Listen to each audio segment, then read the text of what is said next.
machete, cut the drama, to cut you like Jeffrey Dahmer. With my mom and a bomb, yeah, like Osama. Push a button, I push a nuclear button like Obama's terminating you, coming after you like John Connor's mama.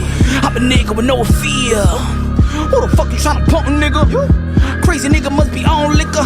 The extra shots is gonna get him shot. You ain't pool niggas walking around with a bulletproof. The body super fuck with a Latin nigga with a chip too. You underestimated the silence, dude. I silence you with the silence up. They finding you below the island dust. I'm civilized, half animal. I made your corpse now sleeping in. Deep water bury you way deep in that. Fuck porn out the liquor, I'll be in that. Yeah, I'm not Manolo Tony, but I'm an educator, humble nigga with a hood hands. Motherfucker, yo te platico un mundo todo. Wanna see Freddy Cougar, no me cojones. Mama Lisa got your shit in your pantaloncillo. Maldito palomo, hediondo, you smell like homeless toto. Say it love to my fofo. Popo, call 911, the ambulance and the popo. Can't believe what they see in the concrete. But try to bully me, they get done beat. Yo, let's go for the bullet niggas, the crooked cops, the family court system, the whole judicial system. You ain't taking advantage of me no more. I made sure you feel it before, I don't breathe no more. Yeah, a payback, nigga lay back, nigga take that. Where the haters at, I spray that. Better duck. Let me further introduce myself, Demino, Dominican playboy, hustler, criminal. Couple of words to describe me, unbelievable. Heretical maniac, I'm unique, I'm unbreathable, undefeatable. A winner, a sinner when I'm pushing when I'm in her. Yo soy un monstruo como sea, come mierda, cree mío, mamá verga. Anybody got a problem with me, you better be ready for show. Just get the partner, better duck a motherfucker, got the chopper, better run, I better reload. Never thought this quiet, humble nigga got big cojones, now you know. I wish a nigga would, use a take a wood, I bury you in the woods, come on. I wish a motherfucker would. I wish a motherfucker would. I wish a motherfucker would test me. I wish a motherfucker would. I wish a motherfucker would. I wish a motherfucker would. I wish a motherfucker would test me. I wish a motherfucker would.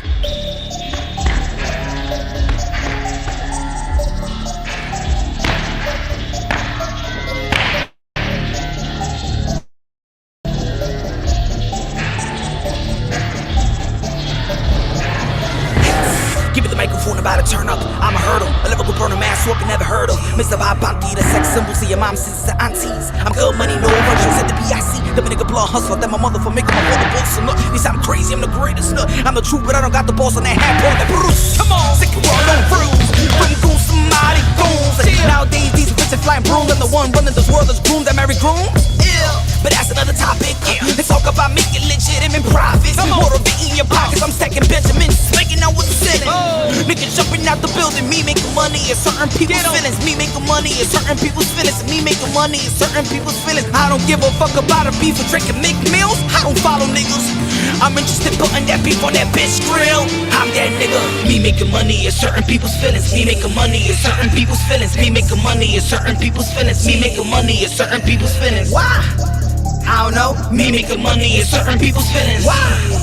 Yeah, I know. Me making money is certain people's feelings. You got a problem, you the one that was me, bro. Nope.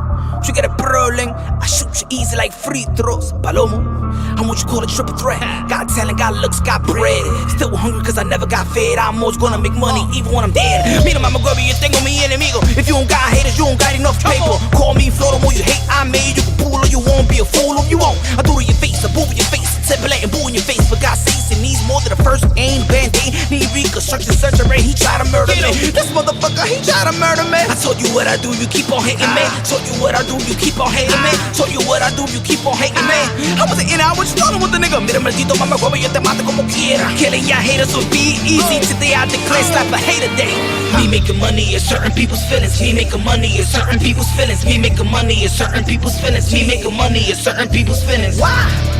I don't know. Me making money is certain people's feelings. Why? Yeah, I know. Me making money is certain people's feelings. Earn money, that's all I do. I'm never lose. Call me Mayweather. Earn money, that's all I do. I'm never lose. Call me Mayweather. Earn money, that's all I do. I'm never lose. Call me Mayweather. Earn money, that's all I do. I'm never lose. Call me Mayweather. Bet against me, that ain't clever. They might be silent, but they ain't better. Work hard to get easy money. Won't fall in love, so be easy, honey. You count me out, I'm counting honey. I feel good, but I buy me something. Expensive cooch, I'll buy me coming.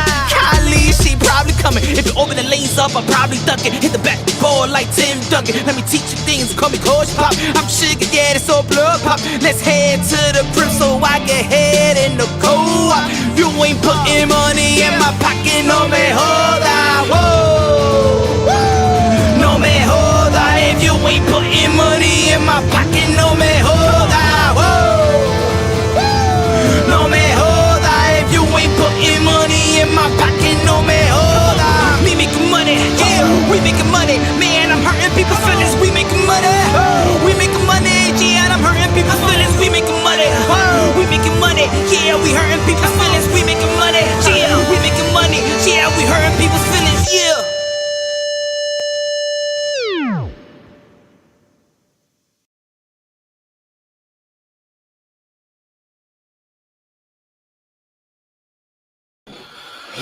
What up, what up, what up, what up? You already know this is Punch Drunk Boxing, aka Mr. Moonshine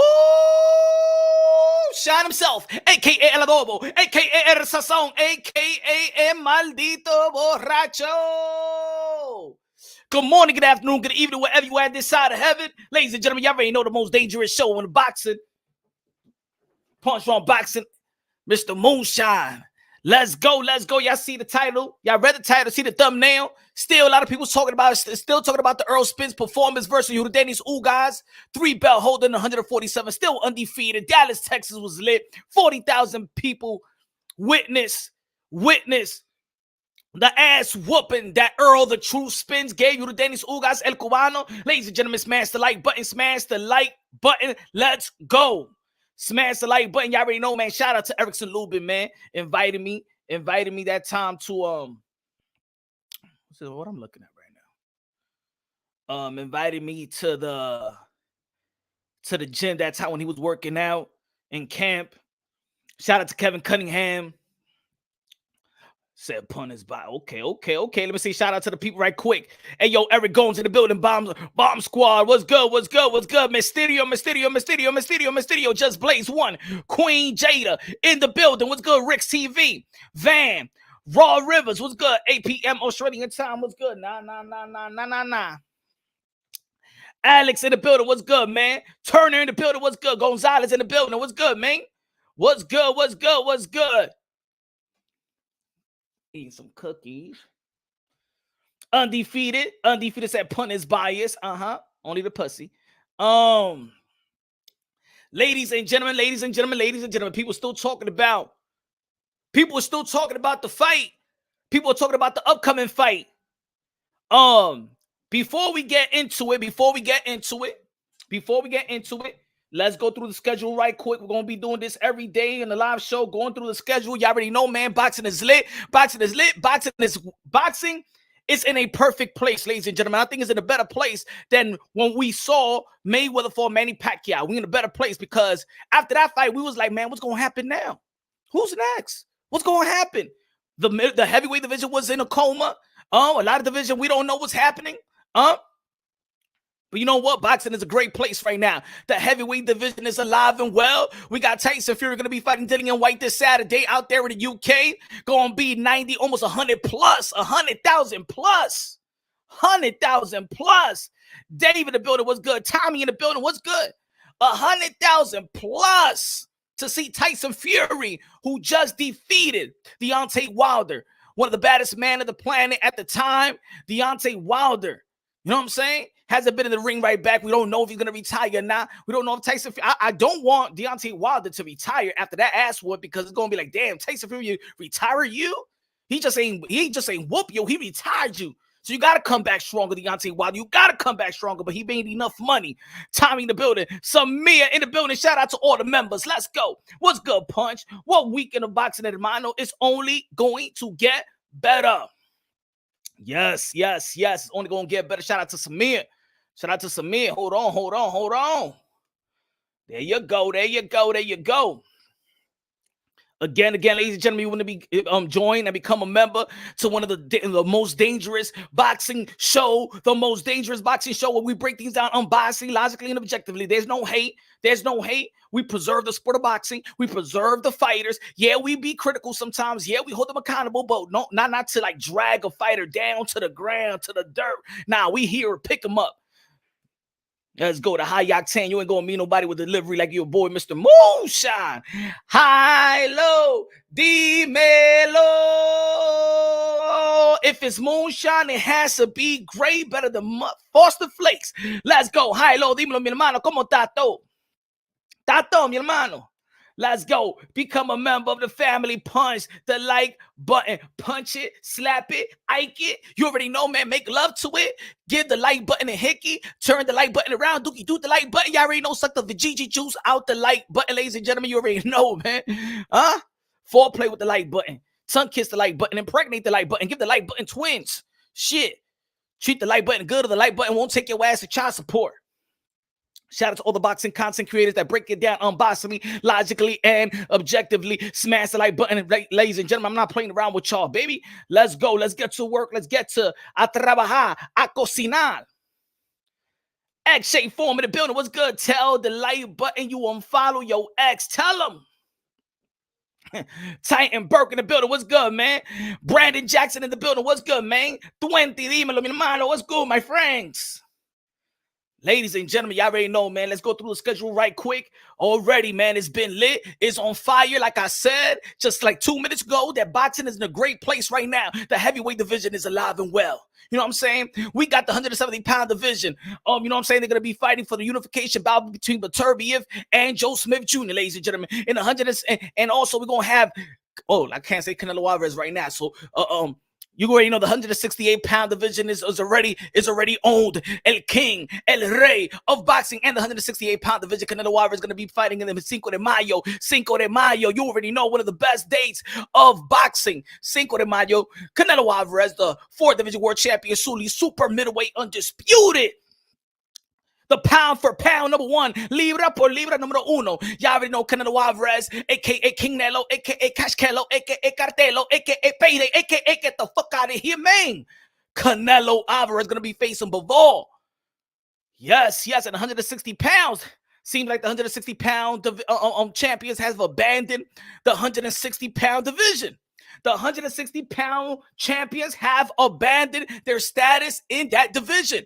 Jamal Charlo, you saw him going after David Benavidez, and David Benavidez going after Jamal Charlo. And we're going to be talking about that just in a short while, because I did a video, and I don't think that people keep it consistent, and people in the comment box, oh, yo, Punch, what are you talking about, Punch? What are you talking about, Punch? No. I peeped this coming. I did a live show. I did a video, and I did a short.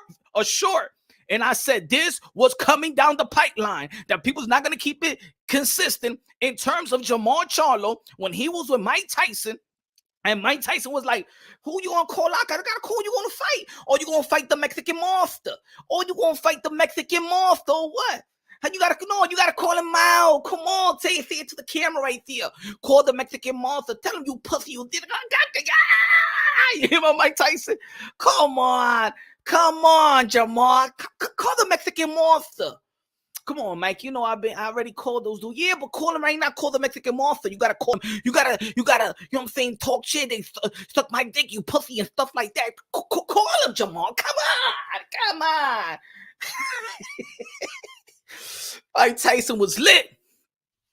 And the whole world of boxing was all critiquing Jamal Charlo. Oh, what happened, Jamal? You couldn't call David Benavidez in front of Mike Tyson. You ain't want to call the Mexican Monster. What's good, Jamal? What's good? But then Jamal sees David Benavidez in person, and then they going at it, right? But now people saying, oh, it's all cap. You see, and I said before that maybe it was good that Jamal Charlo didn't say anything. You know why? Because even if he would have said something, people would still criticize him, just like they criticize it right now. Oh, he's all cap. Oh, he has security. Oh, he has that. That's why I said, I did a video and I said, you know what? Let's sit back and think about this. Y'all know that Jamal Charlo, a lot of people hate Jamal Charlo's career. You know what I'm saying? I love every fighter. You know what I'm saying? Some of them we critique them more. Some of them we hold them accountable. Some of them don't have the resume. Some of them have met the expectation that we want for them and what they should have for their own legacy, right? So I understand this community already. I understand the YTBC. I understand it. I understand a lot of people they love, you like boxing content creators to fall in love to dissing the type of fighter that you want them to diss. You are comfortable with people just going at Jamal Charlo all the time. And then when your boy Mr. Moonshine be like, you know what? I'm not the guy that like jumping on people. You feel what I'm trying to say? I understand the sport of boxing. I know that a lot of these fighters want to fight the fight, but their business handlers can't make the fight, don't want to make the fight, the networks, the promoters, the manager. I understand that. Some people be like, hey, yo, Punch, or you bias, or you just saying that because you want to interview with Jamal Charlo. No. Ladies and gentlemen, I am saying it because it is what it is. People was not going to keep the same energy. It don't matter if Jamal Charlo would have said something or not say something. Y'all was still going to hate his reply, whether it's saying nothing, whether it's saying something. Let's be real and let's be honest. There's a lot of people out here that love when I talk about Canelo and all that stuff. And when I talk about good about other fighters, oh, come on, Punch. Really? You gonna talk about Demetrius Andre? You gonna talk about Jamal Charlo? Come on, Punch, come on. Porque tú quieres que yo le mame huevo a Canelo Álvarez toda vez. Como todo eso, como alguno de ese canal.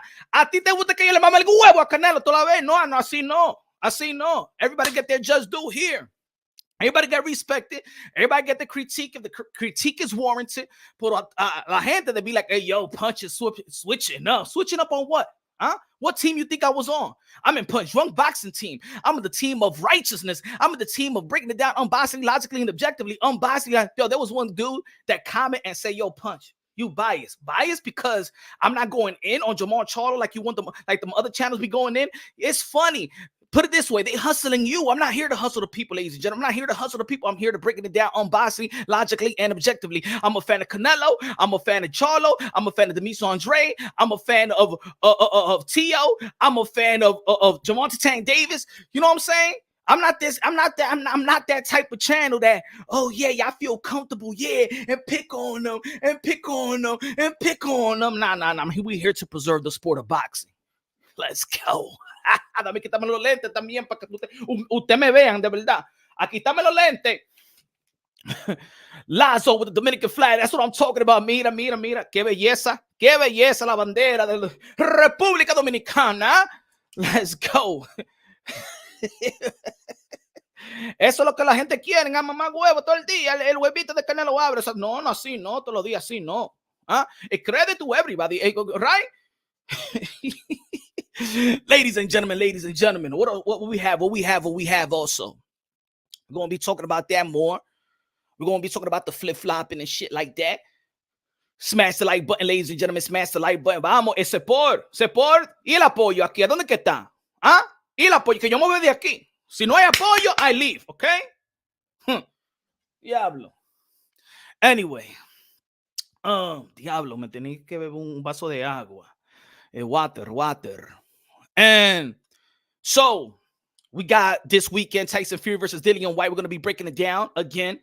Also we got Cinco de Mayo. I already talked about Canelo Alvarez.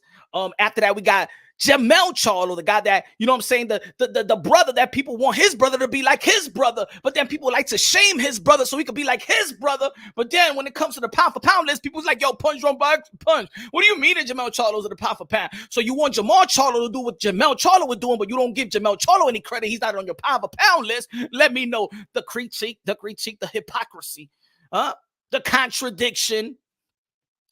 He said Jamal, he's a cub Punch, knows deep down that Benavidez is that dude, and Maul is Cab, Jamel the only line, Mel versus Castano. Okay, Titan Burke. Okay, you got your opinion. I just think that a lot of people don't keep it consistently. They could think about the fighters how they think of, but I just think there's consistency, Titan Burke. You know what I'm saying? The thing I disagree is that people will say, we want Jamal to do what Jamal Charlo is doing. But in boxing, look at ESPN, look at the pound for pound. Look at the people that vote. None of them even voted for Jamal Charlo, a 3-belt holder. So if you look at the mindset of Jamal Charlo, he could easily be like this. Yo, y'all trying to shame me with my own brother. But let's keep it real. Y'all just shaming me using my brother, but y'all really don't respect my brother because he's not even on your pound for pound list. That's the hypocrisy and the contradiction that I see. You feel me? Y'all see it in boxing. I'm not lying. Go check it out. Go check out people's pound for pound. Go ESPN. Credible pound for pound list. You feel me? That's the effed up shit that I see. You feel me, Titan? That they like to shame Jamal Charlo with his brother. But if they're not talking about Jamal Charlo, that's when they shit on him. Brian Castine gonna beat you. You're not on the pound for pound list. You feel me? That's the effed up shit. Using the brother to be against the other brother, and then they gotta argue amongst each other. You feel me? You know? High low, dímelo, Mr. Moonshine, the Man Drunk Show. Yeah. Let's go. Samia, let's go. That confrontation was kind of crazy, Punch. Benavidez's wife and son got pushed in the middle of the shuffle. After the David gotta make that fight. Oh yeah, man. Oh yeah. And look, when I was watching it, I was like, yo, why do I gotta have young kids? You know what I'm saying? Did they have the baby there too? Like, that's not a. I'm sorry, but if David Benavidez was not fighting, then, you know what I'm saying, bring the babies, you know what I'm saying? But sometimes you got to know what type of fight it was. I don't know, man, if that was smart, but maybe that's going to get him to fight. But this is what I'm talking about, Samir. People wanted Jamal Charlo. People shamed Jamal Charlo for dissing. I mean, they shamed Jamal Charlo because he didn't want to mention David Benavidez on the Mike Tyson podcast. Like, oh yeah, you scared. Mike Tyson got you looking soft. Then when they in face to face, now people saying, oh my God, he should have never done that. You know what I'm saying? Because there was family and friends around, and you know what I'm saying? No, I see me mito. That's what you got to do it now. David Benavidez is gonna be like, I want that work now. Now I don't give a damn. Hey, what's his name? The promoter. Samson, give me the fight. I don't care. Give me the fight. Al Heyman, give me the fight. He disrespected me in front of my kids, my wife. Huh? He tried to come at me like that. It's true. Maybe now that he's going to ask for the fight. Weird TV in the building. My brother Ponche. What's good, my friends? Smashy the like button. Let's go. Let's get these mediocre numbers up. Let's go. Smashy the like button. Put it, share it on your Twitter feed, on your Facebook feed, on your Instagram, on TikTok. Tell them that the craziest man of the sport of boxing is here. I got to keep me alive here because they don't want me in the arena anymore. Huh? They not be like, hey, no, I'm applying for media credentials. They say, no, Punch strong. No, sorry, man. Sorry, sir. You did a couple of videos that just doesn't translate. It doesn't, you know what I'm saying? We can't have you in the building like that. Sorry. You just went against our promoters and stuff like that, Leonard Ellaby and stuff like that. We can't have you in the building like that, you know. Pues vete de aquí, que me importa a mí, par de mamahuevo ustedes. I don't care. I have my people right here, huh? Que me van a ayudar. The box is gonna come to Punch Run Boxing. Pues vete de aquí, par de mamahuevito, everybody. así mimito.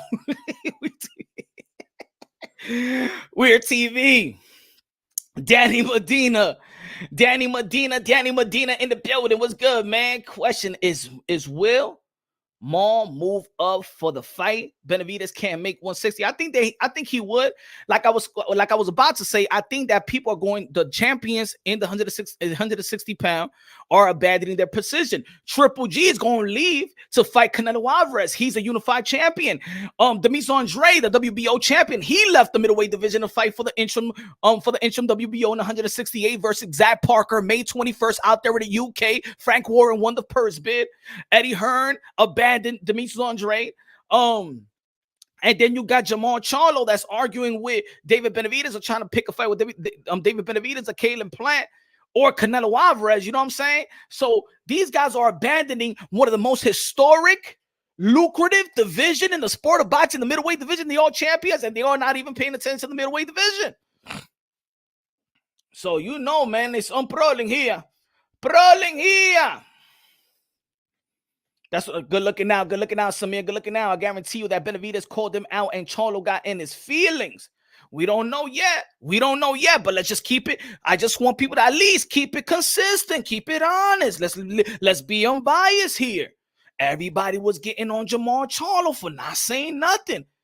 Huh? We criticize. Look at what Javante Tank Davis told Rolly. Or you ain't keeping the same energy when you was on Instagram, when you're Instagram live. You ain't keeping the same energy, right? Well, Jamal Charlo, he upped up his energy when David Benavidez was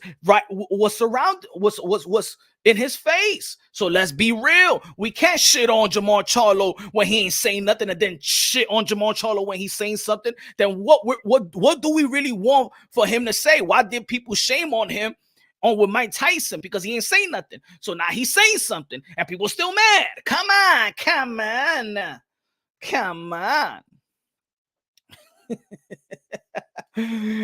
Danny Medina said, Mr. Moonshine, el adobo, el sazón, el borracho, el pastor de boxeo, y por la mañana tu café bustelo.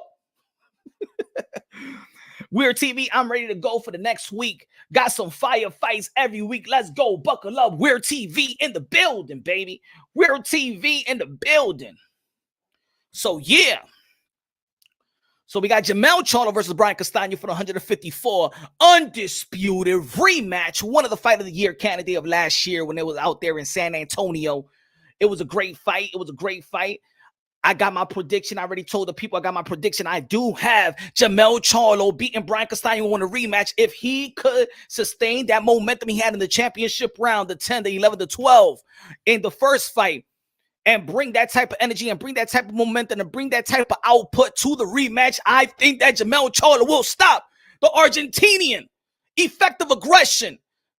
Brian Castano, who had did really good. A lot of people feel that he beat Lara. He beat Patrick Teixeira. So the people that didn't expect a lot from Brian Castano in the first fight, but now you know who he is, and this is why people say, oh, shit. Oh, Brian Castano might get this one, but I got Jamel Charlo, the Iron Man, baby, from Houston, Texas, the land of the five-time WCW champion Booker T. Houston, Texas. Shout out to all the Texas people, man. Shout out to all my New York City. I already know Washington Heights, Harlem in the building. What's good? BX, BK, Queens, Staten Island, Long Island. You already know tri-state area. New York City's going to be lit. New York City going to be lit April 30th. One of the most important matchup aside from Earl the True Spence and Bud Crawford. This is one of the most important fights in boxing. The 7-division world champion, the knockout pound-for-pound queen of the sport of boxing, Guinness Book of Records, Mrs. Amanda Serrano, Carolina, Puerto Rico, BX, BK, Brooklyn, Bushwick, let's go, versus Miss the Queen of Ireland, the undisputed lightweight champion of the world, Katie Taylor. I hope things are working out with MTK. Daniel Cunningham. I don't know what's happening over there. But she's over here in New York, working out of New York. 192nd, Saint Nick in the building. What's good? Dominicans in the building. Dominican. Aprende la hookah. I think this weekend we got to do, not this weekend, this Thursday, we gotta do a hookah party. A hookah live. How about that?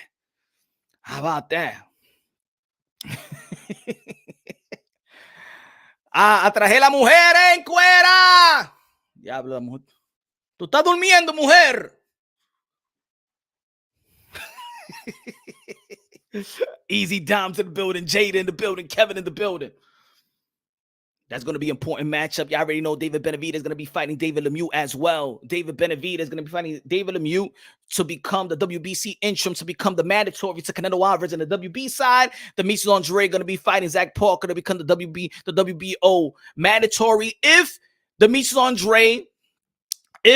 Andre beats Zach Parker, he will have the WBO interim, and then he will have to decide whether to drop the interim WBO and the mandatory position to fight Canelo Alvarez. He's going to drop that belt, or he needs to drop the WBO belt in 160. So he's going to have to make a choice. The Paco, the president of the WBO, said that. Now, what's good? Pastor de boxeo, estoy aquí, tú sabes, trabajando in the pulpit right here of boxing, in the pulpit, ya tú sabes, preaching, baby, preaching. Saca la Biblia ahora mismito y me da la ofrenda, ¿oíste? Mira la ofrenda que está aquí. Hey, ofrenda, all right? All service is over. Hey, ofrenda, my friends, okay? Es support, okay? Nothing free in this world.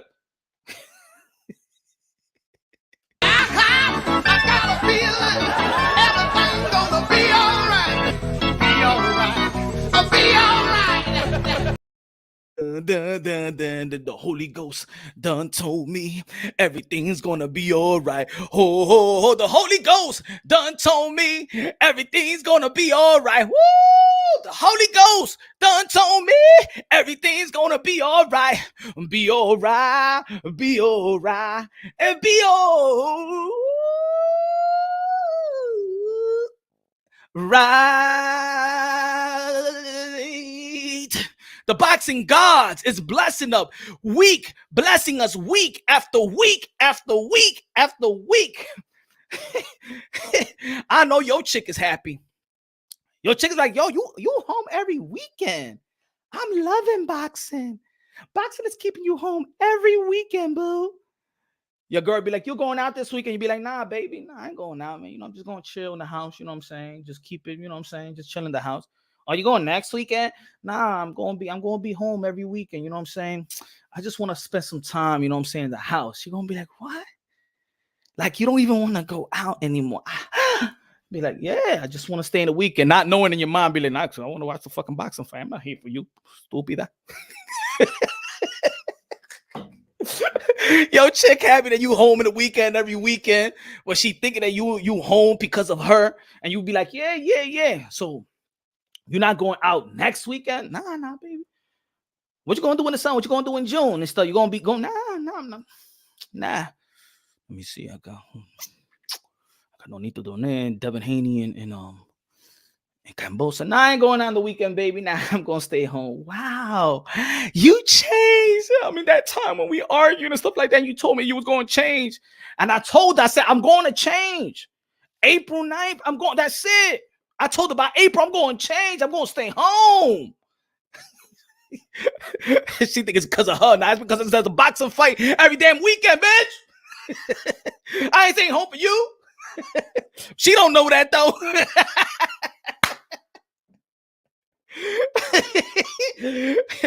They don't know that though. I'm only home for boxing, bitch.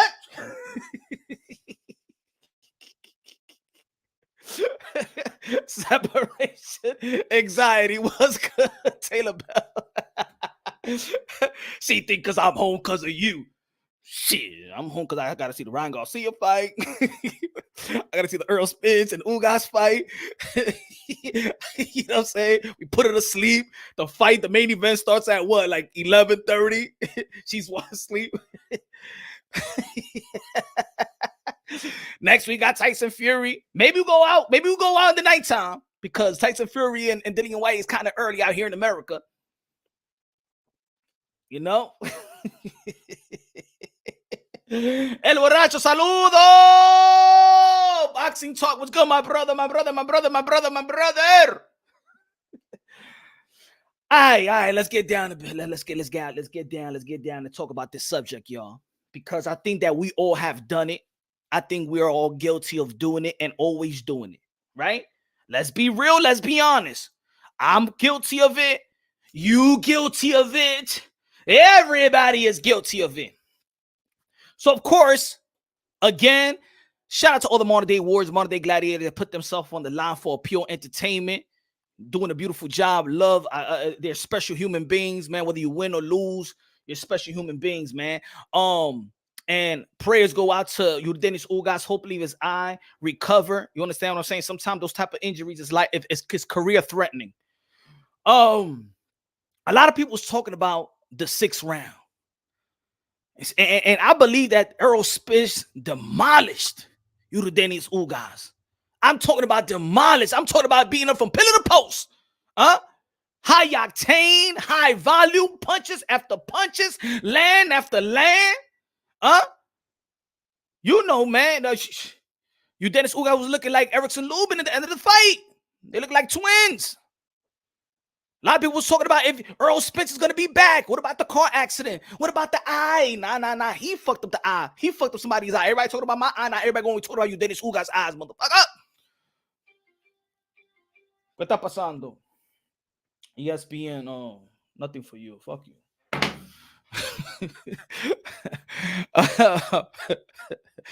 But people going to always talk about the round. The 6th round. You Dennis Ugas hurt Earl the true spin. Send him through the ropes. Ooh, ah, ooh. What about if it was Bud Crawford, though? If it was Bud Crawford would have landed that right, he would have been out. Because we all know that Terence Bud Crawford is a finisher. Let's be real, let's be honest. The triangle theory. If it was Bud, then Errol Spence would have been out. Because you know, if Bud Crawford would have sent Errol Spence in the ropes, you know he would have finished it. It's not like you did this Ugas that he backed up. Nah. He was humble about it. Nah, Terence Bud Crawford is a finisher. He a killer. He would have ended Errol Spence right there. Right? That's what the people are saying. The triangle theory. It's always in effect when you're debating, having dialogues with your friend, breaking down fights, analyzing fights, right? You know what I'm saying? It's not necessary. We need to stop that. I mean, we the hardcore boxing fans, we can analyze boxing a little bit better than that. I mean, we could expect the people that don't pay attention to the sport of boxing day in and day out and do film study, but why are we talking like that? And look, I'm guilty of it too. I'm in a moment as well. You know what I'm saying? It's like when Devin Haney got stunned by Jorge Linares, even though he was outboxing him throughout the fight. Oh, if that was Tio. Oh, if that was Gervonta Tank Davis, he would have been out. He was dancing salsa. Nah, he would have been out. Ladies and gentlemen, it doesn't always happen like that. To be honest, it's not even normal to happen like that. Ladies and gentlemen, Mikey Garcia got put down early in his career. You know what I'm saying? And Errol Spence didn't put him down. You know? It's the triangle theory. Oh, but Floyd Mayweather, he went a whole 12 round. You know what I'm saying? And Manny Pacquiao knocked out Cotto, knocked out Margarito, knocked out De La Hoya. So when Manny Pacquiao fights Floyd Mayweather, it's going to be the same way. But look how Floyd Mayweather just outboxed, and it was a simple fight, boring fight, but made it very simple and neutralized Manny Pacquiao. You see, it's different. It's different. We need to stop with the triangle theory because we're getting lost. We're getting frustrated to what we want, what we seen. Then we're trying to, if this guy beats this guy, then this guy got to beat this guy. No, it's not like that. And this is why I say that the boxing world likes to contradict itself. We like to say the welterweight division is packed, it's stacked, right? But then we want to see one fight. Ladies and gentlemen, I'm going to keep it real. I don't give a damn if y'all like it or not. Even if we see Bud versus Errol Spence, I want to see Bud versus Thurman or Spence versus Thurman. I still want to see Virgil Ortiz versus one of these guys or Boots Ennis one of these guys. It does not end right here. For you, it ends, not for me as a fan, because we keep on contradicting ourselves, ladies and gentlemen. We look at the past to shame the future. We look at the past to shame the present. We like to say Roberto Duran. We like to say Hagler. We like to say Hearns. We like to say Leonard. We like to say Wilfred Benitez. They all fight each other. One of them got to take a win. One of them got to take a loss, right? Why does it happen now? I want to see Bud versus Thurman. I want to see Spence versus Thurman. I want to see Bud versus Spence. I want to see the rematch. I want to see Ugas versus Crawford. I want to see all of that. If we see, that's the past. They all fought each other numerous of times. He win, he lost. That doesn't mean because Hagler beats this guy that Leonard is going to lose to Hagler. You feel me? So we need to stop with the triangle theory. We need to say that if this person hurts this person, then this one definitely is going to hurt this person. Nah, it's just like Bud Crawford and the Mean Machine. Hey, yo, if that was Errol Spence, Mean Machine hurt Bud Crawford. If that was Errol Spence, he would have knocked Bud Crawford out. We need to stop it. That's weak analysis. We're being lazy analyzing fights. Let's keep it real. Let's keep it honest. Okay? Punch. Let me see. He said, damn. My fault. Punch, check out Showbiz video. The ref actually said stop before Spence went to pick his mouthpiece. Then Ugas jumped him. Ref said stop, but ain't gonna do ish. Well, I know that because I have it on slow-mo myself. I didn't want to do a video about it because, to be honest, for me, it's irrelevant. Because I'm gonna say it like this, folks. Look, let me take this thing out. Hold on. Give me a second. Get out of here. I'm gonna keep it real, y'all. If Errol Spence, if the referee would have gave him an 8 count, because the way that he fell on the ropes also could have been a knockdown. But let's just say, if the referee would have given him an 8 count, right? Errol Spence, the way that you saw how he came back and regained momentum and got his leg back, I still think that Errol Spence was going to do and break the orbital bone of Dennis Ugas. I still think that Errol Spence was still going to do his thing. I think that Errol Spence was going to beat the shit out of Dennis Ugas, regardless if the referee would have said, you know what, here's these 8 seconds. So for me to do the video, for me, that was like irrelevant, because the way that Errol Spence responded was that shit, he became a killer. Errol Spence became a killer. That shit woke him up even more. Errol Spence is a different beast, ladies and gentlemen. Errol Spence is a different beast. I told you yesterday. Heart gets you in the ring. Balls keeps you in the ring. Skills pay the bills. But it's going to take a killer instinct with all those three categories, with all those three, with skills, heart, and balls. It's going to take somebody with a killer instinct to beat Errol the True Spence. If you don't got a killer instinct, do not get in the ring with that man. No. Do not get in the ring with that man if you don't got a killer instinct. Because even though that he said stop, the referee said stop, and the referee should have never said stop. The referee should have never said stop anyway, because he landed a punch and it went down, and then it was still in the mix of him about to punch. The referee should have even never said stop. The referee should have never said stop. And the referee he said stop, and he never got in the way anyway. The referee should have never said stop. And like Floyd Mayweather said when he fought Victor Ortiz, what did he say? Protect yourself at all times. And even Errol Spence in the post-fight interview said that was a rookie mistake anyway. So let's not forget about the stop that the referee said stop, because I think he should have never said stop. Forget about that. Oh, he went through he backed up to the ropes. If the ropes wasn't there, they would have called it a knockdown.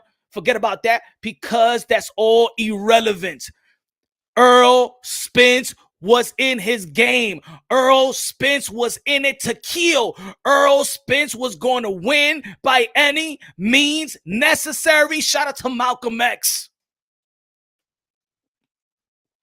Blake Sneed said, you should get media credentials to cover the Donaire versus Inoue rematch in Japan. Will be cool seeing you cover the fight. There is to see behind the scenes. That's what I'm talking about, Blake Sneed.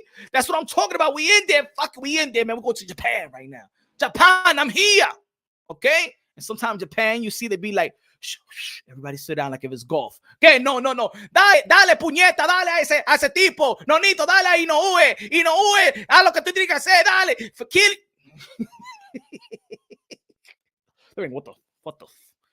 What is this guy doing to him?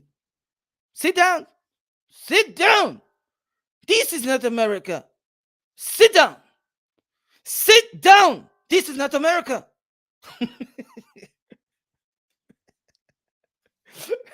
Mira, Chino, cállate. Ain't no Chinese here.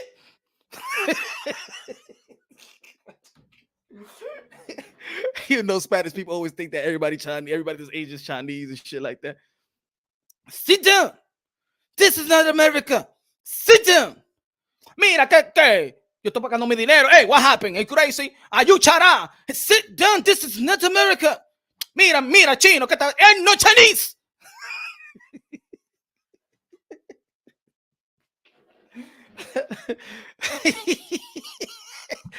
Ain't no Chinese. Good looking out, man. Good looking out, Brad. Good looking out, Blight. Appreciate that, man. Smash the like button, ladies and gentlemen. All right. So we need to quit it with the triangle theory, all right? No, if it was the 6th round, no. I'm going to say no. I'm going to say no. If it was Bud Crawford, no. Maybe he would have never landed the right hand. How about that? Maybe Bud Crawford would have never countered with the right hand. Maybe he would have threw the left hook. Huh? D Calico in the building. What's good, brother? He says someone. Hold on. Oh, shit. He said someone is going to have to fight on their bike, stay elusive. I think Bud could do that. I think Bud could do that. Crawford has the killer instinct, though, Punch. He does. He does. These guys are coming out with great momentum. Look, ladies and gentlemen, I didn't think that Sean Porter was going to get stopped. I believe that Terence Bud Crawford cut out box Sean Porter, but I did not believe, not even analyzed, that Sean Porter was going to get stopped by Bud Crawford. Sean Porter is known to have one of the best condition of all of boxing. One of the best resume in the sport of boxing of this generation. I just didn't think that Bud Crawford was going to stop Sean Porter. I would have never betted on that. Even I'm not even a betting man, but I would have never betted that Bud Crawford would stop Sean Porter. Well, a lot of people feel like the towel being thrown in took away from the performance of Terence Bud Crawford. A lot of people saying, well, maybe he would have had him out. At the end of the day, TKO, they quit. They quit. They gonna quit. It is what it is. But we need to stop saying that if Bud would have landed the right hand, that would have knocked out. If Ugas could hurt the Spence, that means Bud could hurt Spence. Stop it. Stop it, folks. Let me say it like this. Keith Thurman got knocked down, I think, in his second fight of his career. Keith Thurman got hurt by Soto Carras. Keith Thurman got hurt by Luis Collazo to the body. But Danny Garcia didn't hurt him to the body. Shit. Hey, you know what I'm saying? So we don't know. We don't know. 2 to 3 fights. Kenny Porter stopping the fight disappointed Sean Porter fans. Porter could have went to distance like a warrior. I think for Sean Porter's fans, knowing his condition and knowing his reputation for being the most conditioned one of the most conditioned boxers of this generation, I think it actually did a little bit of damage to the reputation, But he retired anyway, and we cannot really critique too much what Sean Porter has done in his career and the type of man that he is in and out the ring. I think he's an ambassador. I think he's great for the sport of boxing. I think he's doing a hell of a job commentating. And he had a wonderful career, and he kept his money. And the father did a good job in managing the money. You know what I'm saying?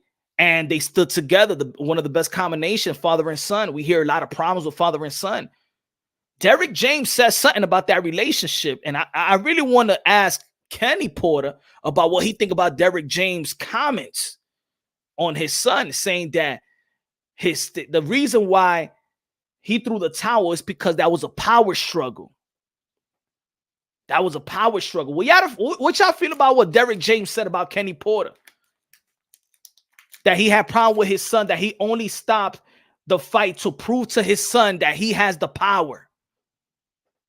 That was, I don't know. I mean, of course, I think that comment actually overshadowed a lot of things that's happening in the sport of boxing, but that's tough right there. And you know that Derrick James and Kenny Porter was going to go at it when there was the buildup of Errol Spence and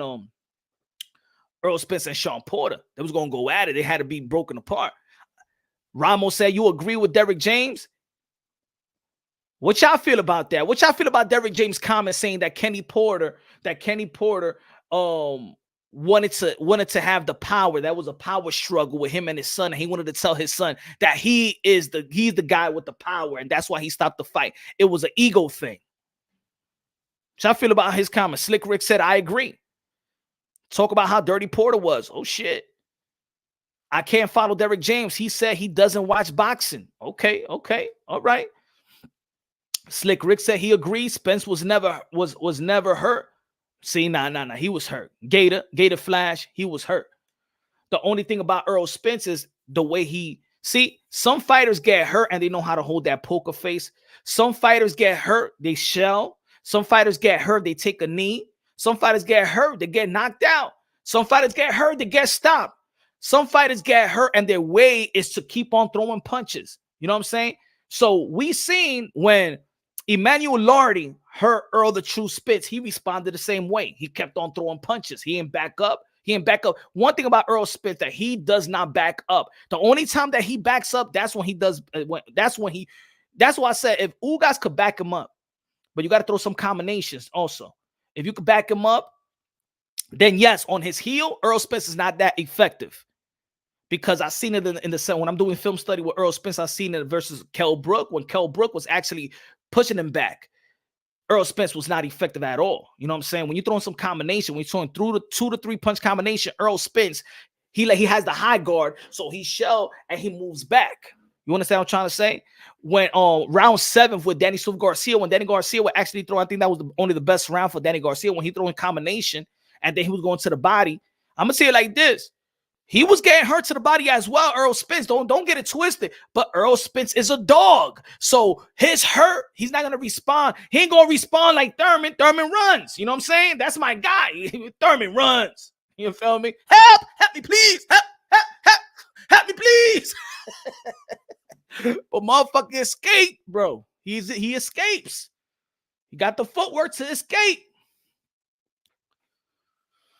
He said that punch landed when Errol wasn't even looking at Ugas. I'm gonna tell you like this, Chief. Though, I watch it before he landed the right hand that dropped the guard. He hurt Errol Spence before that right hand that dropped the guard. The thing is, he kept trying to fight. He landed a right hand. Then they pivoting. He lands another counter right, and that's where everybody takes their video and does the slow motion. But before that right hand that dropped his mouth guard, he landed another right hand that got him buzzed out. Go watch it again. So I do believe Errol Spence was hurt, but Errol Spence is a warrior. You understand what I'm trying to say? He took the punches. They didn't call a knockdown when he flew to the ring, and when he got that bounce back from the ropes. If y'all see my live show, I said, Ugas, you are going to regret this round for the rest of your life. You will regret that position, that spot for the rest of your life, Ugas. I said it because Ugas backed up. He was mesmerized. He admired. And Ugas does that. He was admiring that he hurt Errol Spence. Instead of going after him, he was admiring the work. Like, yeah, I got you. Errol Spence said, no, I got you, motherfucker. No, I got you. Okay? You should have never let me live, Ugas. You should have never let me live. And that right there, Errol Spence went him. Probably Errol Spence look at his daughter and look at his family and say, I'm going to wreck this room. Shit. That's what happened. He was admiring his work. He was admiring that he hurt Errol Spence. Like, yeah, you saw him like that. Well, who guys does that? He did it with Sean Porter. You know what I'm saying? He did it with his opponent, Manny Pacquiao. He like, yeah, I got you. No, I got you. You should have never let me live, motherfucker. I believe so too. I said it yesterday. I believe that Dennis Ugas is just too humble for his own good. He's humble. He likes to say hello to everybody. He want to hug everybody before the fight. He goes into everybody's locker room. He's good. Look, when he retires, I'm gonna tell you like this: Dennis Ugas is gonna be one of the most one of the most likable and respectable fighters in the sport of boxing. He showed everybody love. Everybody love. When I went to Keith Thurman and Mario Barrios fight, he went to the locker room, giving it up, praising, supporting, motivating Mario Barrios. He went to the locker room of Keith Thurman. Everybody likes Dennis Ugas.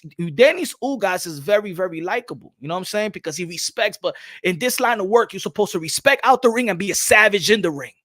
Respect outside the ring, but be a savage in the ring, Dennis Ugas. ¿Qué pasa, mi hermano? ¿Qué pasa con esa? Se ríe, and all this humbleness. Toda esta cosa de humilde. Me and him went back and forth one time, and I said, yo, Dennis Ugas, tú eres muy humilde. Pero, ¿qué te está pasando? Habla mierda o algo. No, que yo no soy así, tú sabes, porque yo soy... vete de aquí, tú tienes que hacer...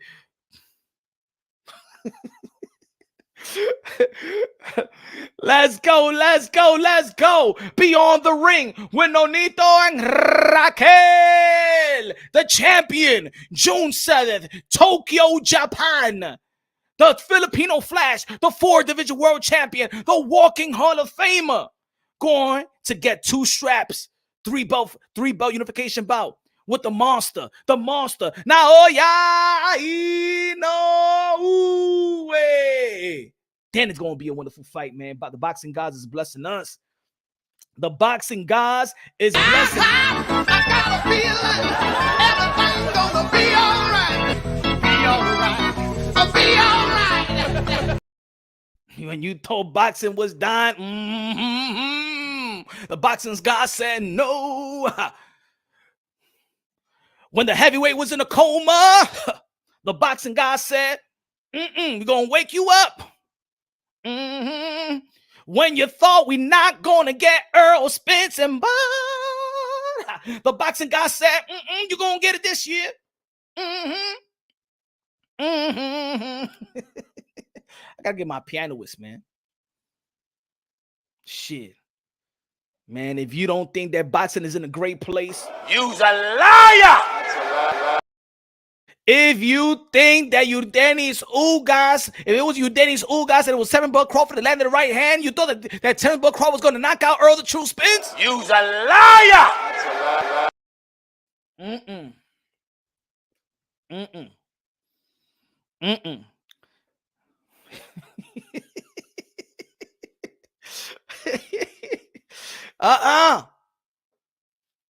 Let's stop with the triangle theory, man. We smarter than that, y'all.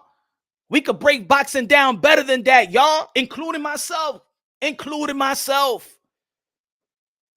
No, if Bud Crawford that got hurt by Mean Machine, if that was Boots, no, Bud Crawford was not gonna get knocked out.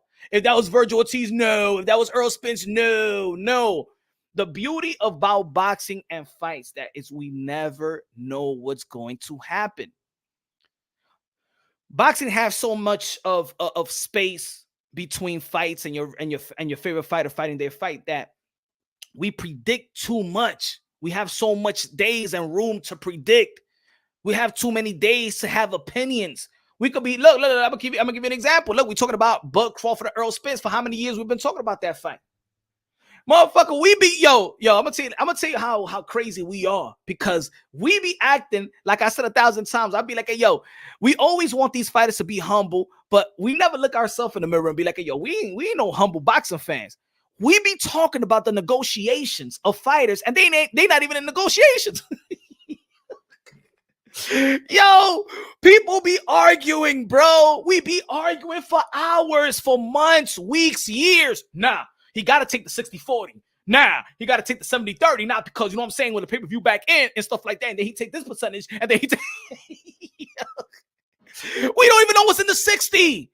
We don't even know what's in the 40. We don't even know the analytics for anybody to say anything. We don't know how many seats were sold. We don't know how much money they really made. How the fuck do we argue about?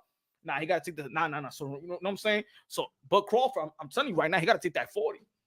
He got to take that 40. What's in the 40? I don't know what's in the 40, but motherfucker, he got to take the 40. All right? What's in the 60 then? I don't know. Pay-per-view back end. Man, you don't know shit about pay-per-view back end. You just heard that shit as a boxing term, pay-per-view back end. What's the pay-per-view back end? What's the percentage of the pay-per-view back end? How much money did Errol Spence, how much money is Errol Spence is going to get in the pay-per-view back end? You tell me, huh? We'd be like, and then we argue with each other. You ain't shit. You don't know shit about boxing, man. Hell no. He got to take 70-30. I mean, he got 3 belts, 3 sanctioning fees, 3 belt fees, and things of that nature. Nah, you crazy. I'm saying you. Oh, Spence going to take 70-30. He got to make the lion's share. All we could say, smash the like button. All we could say is this. These are the facts. We don't know the numbers. Ladies and gentlemen, the Zone gave Mikey Garcia $7 million to fight Jesse Vargas. We don't know the numbers. All right? Okay? We don't know the numbers. Let's be real. Let's be honest. But what we could say is that Errol Spence got a stadium, right? Dallas Stadium. Almost 40,000 was there. He got a stadium. All right? He got a loyal support. He got a fan base. He got a fan base, y'all. And he got the fan base without social media. He got the fan base with his bare hands. All right? So he got a fan base. He got 3 belts, 3 sanctioning fees, and 3 belt fees that he needs to pay for those belts. 1 million of those, 1 million. If he makes 1 million, he got to pay $30,000 for each belt, unless if he knows how to negotiate the fees and things of that nature. But since he don't got a promoter can't pay for his fees. So these guys are paying their fees. It's not like Josh Taylor, that's what Top Rank, and Top Rank was paying 65% of the belt fees. Errol Spence is paying his belt fees and sanctioning fees off his own pocket, plus the tax. Okay, let's be real now. Let's be real. Let's stop acting what was in the pot. But I do believe there's always money in the pot in the sport of boxing. There's a lot of investors. It comes out of nowhere. I don't know how much is the money, but I do have a feeling there's always money. What I said about Amanda Serrano.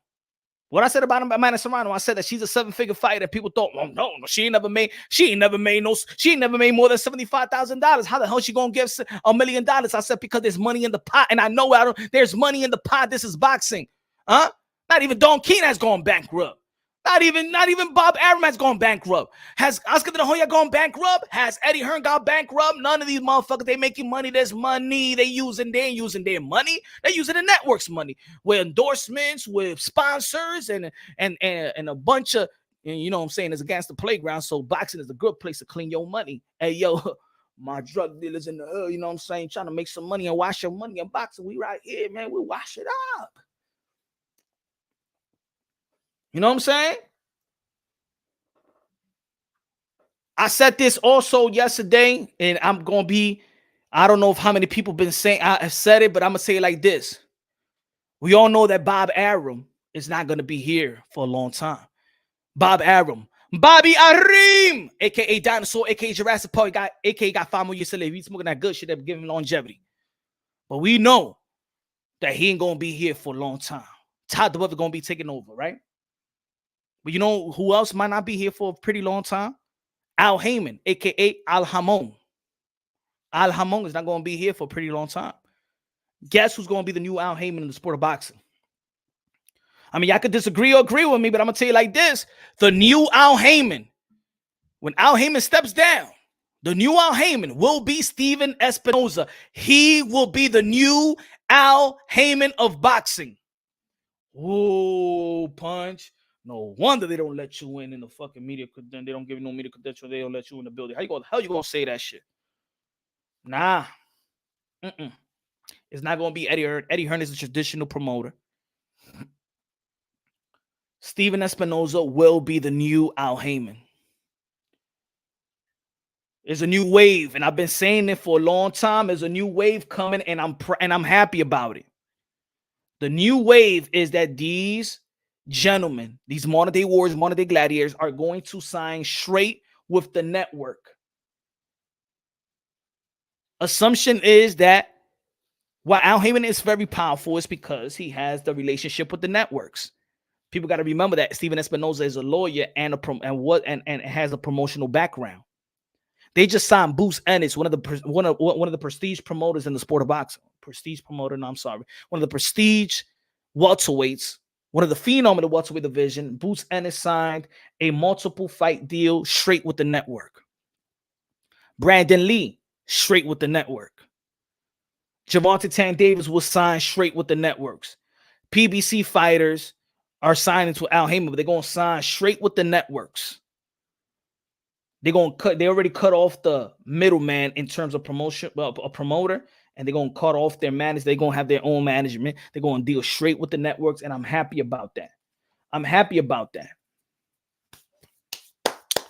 I like Stefan. Always been good to us. Steven, what do you feel about that, Nonito? You think I'm going way out of my head? Let me know. I feel like fighters are going to sign straight with networks. I think fighters should just sign with them. I think that if you have a loyal fan base, you don't need the promoter. You know what I'm saying? You don't need a lot of middlemen. You don't need a lot of hands in the cookie jar. What do you feel about that? Am I wrong? You the legend, baby. You the legend. You the fighter. Let me know. If Punch, I don't know, Punch. I don't know. You way over your head on this one. I believe that fighters in the future would just start signing with the network deals. Network deals. Does Gervonta Tank Davis really need Mayweather Promotions? Not really. I don't think so. Just signed with Steven Espinoza. Did Jake Paul come to they did a deal with Showtime, or did he need a promoter in the sport of boxing to put him on? And nah, I don't think so. T-Pot in the building. What's good? T-Pot, what's good, my brother? What's good? What's good? What's good? What's good? Everybody also subscribe. You got the chance right now. Subscribe to Beyond the Ring with Onito and Rachel. Subscribe to Beyond the Ring with Onito and Rachel, the champ, the legend, Filipino Flash, Tokyo, Japan. He's coming to get revenge on Onito on Naoya Inoue. Y'all know that wasn't the real Porter. Come on. The networks are the sugar daddies of the business anyway. True. They the sugar daddies. You know what I'm saying? The Belt Federation already know that they watered themselves down. My fault with the Wi-Fi too. Hey, yo, it's storming out here, man. Stop it. Porter still got some fight in him. Now, when a guy said that he don't want to fight, he don't want to train, he don't want to, I think that's it for Porter's 34 years old, brother. I mean, he's done great in his career already. I mean, what people don't expect for him to be a Mayweather, you know, he had a great career. You know what I'm saying? Could be a Hall of Famer, you know? I feel it's a good way, but the fighters need to know at the same level, their level of liability and security with that. I'm typing what Rach said because you know, I don't know crap about this. You better know, huh? You better know. How about Rachel say, you know what? I want a motherfucking divorce. No, baby, don't leave me. I need you. I don't know shit about boxing. They gonna take advantage of me, baby. So shut the fuck up and do as I say. You better get to know, huh? Woman, you ain't telling me everything I need to know because I need to keep you. That's what it is. You better learn, Nonito. Nah, shout out to Nonito Donaire, Rachel Donaire. Rare breed in the sport of boxing. Nominated as Manager of the Year.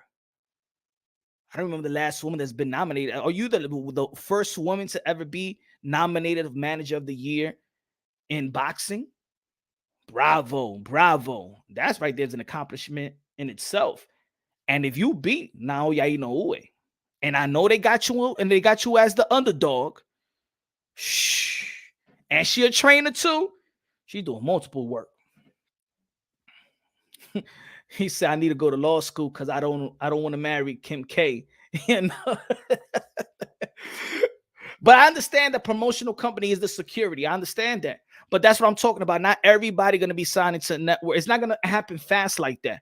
But I feel like guys that already got a loyal fan base like yourself, like Gervonta Tank Davis, like Errol Spence, like a Bud Crawford, like a Canelo, like a Triple G, like a you know what I'm saying?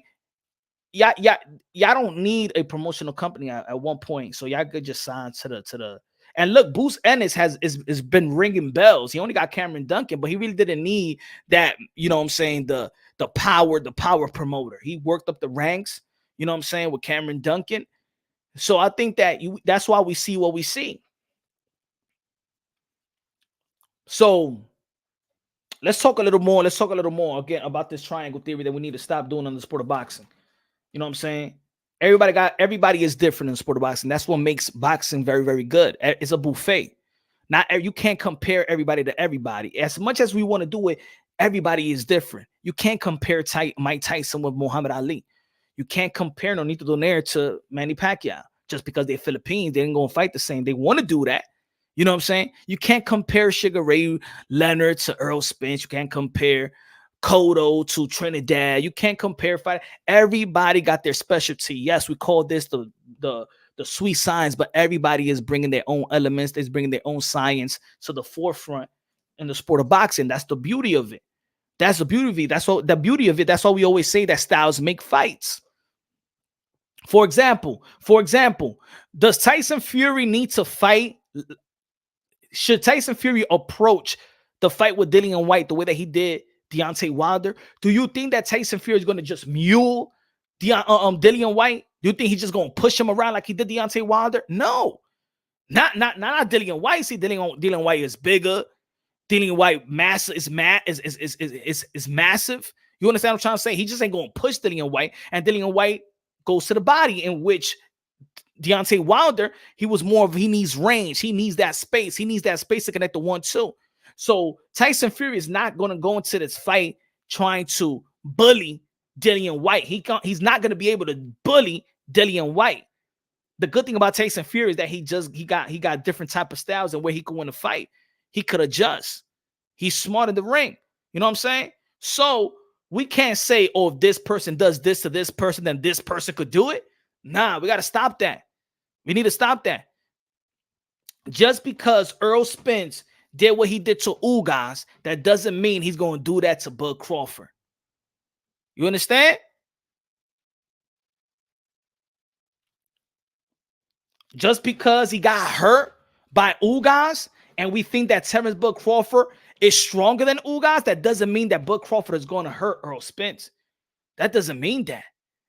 Even if that same right hand landed of the right hand of Ugas, you know what I'm saying? If Bud Crawford throws that same right hand and land, that doesn't mean that is going to hurt Errol Spence, because maybe Errol Spence didn't see that right hand. Maybe Terence Bud Crawford could land that same right hand in the same spot in the same position, but maybe Errol Spence see that right hand, so you could sustain that landing, that hurt.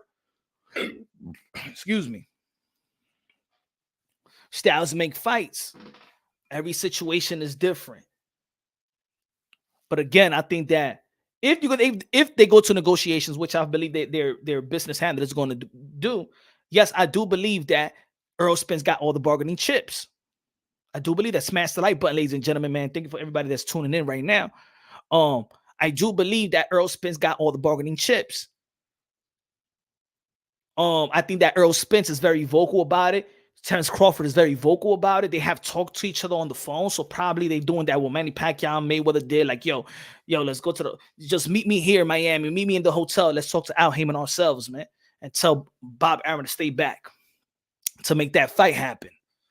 I do believe that that's what's going to happen. A lot of people's talking about who's going to have the ego, who needs to be humble. I think both of these guys, if they want legacy, and you already know that how we preach that legacy reigns supreme, both of them got to have to swallow their ego and got to be humble to get this fight done. Now, of course, I believe that high risk and high reward. We always talking about high risk and high reward. This is the highest risk and the highest reward. So even though if there is going to be some percentage in which Spence is going to get more and Bud is going to get less than Spence, it has to be Bud making way more money than he did versus Sean Porter. If he made $6 or $7 million versus Sean Porter, fighting this fight, I think at least he should double that. So as much as I don't like to talk about money, let's just throw it out there. I believe also that Errol Spence right now, with this fight that the world wants to see, boxing world wants this fight. This might be the primary fight that the world of boxing wants to see. I don't think, especially Errol Spence, should get less than $20 million. Yeah, I said it. Yes, I said it. I don't believe that Errol Spence at this stage, with the belts that he has, with the stadium that he brought, because if he could do 40,000 with Ugas, that stadium will carry 70 or double that. It will double that. It will double that. So I believe at this point, Errol Spence should not take any less than $20 million. Is that too much? That's Canelo numbers punch. Nah, that's not Canelo. Canelo numbers is 40. Canelo numbers is double that. It's $40-50 million. For this fight, and remember, Canelo Alvarez, even though with all that money, he brings in the cachet, but a Canelo versus Callum Smith is not this massive fight. Canelo brings the name as the marquee name. Canelo versus Caleb Plant, undisputed, but it's not the massive fight. It's just Canelo. Canelo Billy Joe Saunders is not. It's just Canelo. This is the fight that the fans want to see. I'm and just like I said with Amanda Serrano, when a lot of people thought I was crazy, that the people were saying, yo, punch your own boxing, you don't know the numbers. Punch your own boxing, man. A lot of this shit sometimes is common sense. Most of the time it's common sense. There's money in the pot. There's a lot of money in the sport of boxing. A lot of money in the sport of boxing. Errol Spence should not get less than $20 million to fight Bud Crawford. And to be honest, nobody should be like, come on, man. We all, even if you tell me, yo, Punch, I'm going to go make this much money. And I don't even know you. I'll be like, yo, make as much money as you can. This is high risk, high reward. This is the number one boxing, pretty much the number one boxing fight that the fans want to see. This is pound for pound. This could be the 1 and 2. This could be the king. Canelo Alvarez is the king, but I'm just saying this fight is bigger than any other Canelo fight aside from Triple G up to this day. That was the last mass fight that the fans wanted to see that we got. Triple G and Canelo Alvarez. The first one and probably the second one too. We didn't get Deontay Wilder versus Anthony Joshua. Yes, we got Tyson Fury versus Deontay Wilder, but I think Deontay Wilder and Anthony Joshua was the most lucrative fight for Undisputed at the time. $20 million for Errol Spence. And I'm just throwing a number out there. $20 million guaranteed for Errol Spence and $14 million for Bud Crawford. How'd that sound? How's that sound? Huh? Anybody got a problem? Huh? Everybody all right with that number? I'm just putting out numbers, you know what I'm saying? Everybody likes to talk about numbers. I'm just giving you my opinion. My opinion. $20 million for Errol the Truth Spence. I don't believe he should get any less than $20 million. That should be, boom, $20 million. You tell Al Heyman, I'm fighting for $20 million to fight Bud Crawford. $20 million. Yes. That's it. I'm not going below that. Or maybe you could start at 25 to go below to 20. $20 million. $20 million, Errol Spence. $14 million, Bud Crawford. What y'all feel about that? It's good. I think it's good for this fight.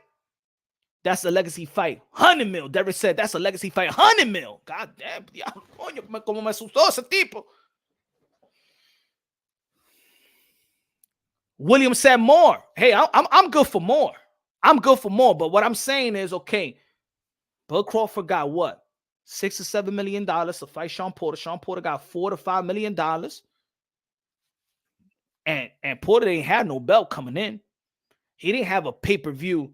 None of these guys had a pay-per-view type of pay-per-view star quality. $250K. What you mean about $250K? $250K. $14 million to $7 million. Oscar, nah. Oscar, that's too low for me. That's too low for me. Remember, I want both of these guys to get as much as they ever gotten. $14 million to $7 million. I say $7 million. Oh, that's what I said? $7 million. I want seven. He had $7 million. Let's say I want Bud Crawford to get $14 million. I want Errol Spence to get $20 million. If it was up to me. Maybe Bud saying, man, you crazy motherfucker. $14 million, Bud Crawford. $20 million, Errol Spence. At the end of the day, I don't think that Errol Spence should fight Bud Crawford any less than $20 million. Concept at $30 million between the two. $30 million in the pot. Hmm.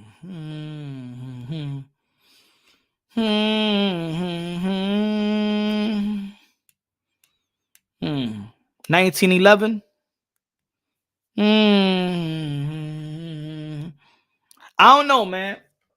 Let me check what I got in my bank account. 15 a piece? Nah. To be honest, no. I'm sorry. This is not a half and half. It's one thing I don't like to argue 60-40 and all that bullshit, but all I could say is Errol Spence should not be getting what Bud Crawford is getting. No. Sorry. He don't got it. Remember, he's paying more sanctioning fees. He's bringing in the stadium. he has the most pay-per-view success. We can't have that. No, he cannot make the same as Errol Spence. But what I want Bud Crawford to make is more, way more than he's ever made. Way more than he's ever made. On the split now, people like to talk about split. On the pay-per-view split, now we could do it like this. Maybe on the split, 60-40. To be honest, though, on the split, 70-30 on a pay-per-view win. Maybe. But whatever. I just think that Errol Spence should get more on the pay-per-view back end and guarantee pay. Good thing.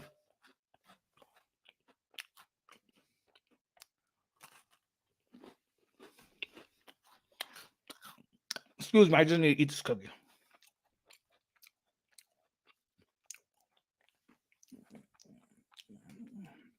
If Spence, I'm saying 7:30 in Vegas, 50-50 in Dallas. I want the fight at home.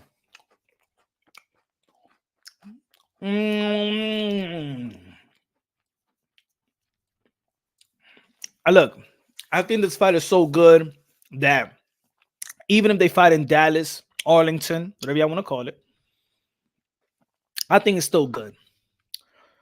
I think it's still good. You know what I'm saying? We want them to fight in a stadium. This is a stadium fight. So I don't want this fight to be in the T-Mobile. He said, yo, it's good. I'm eating dinner. Too bad.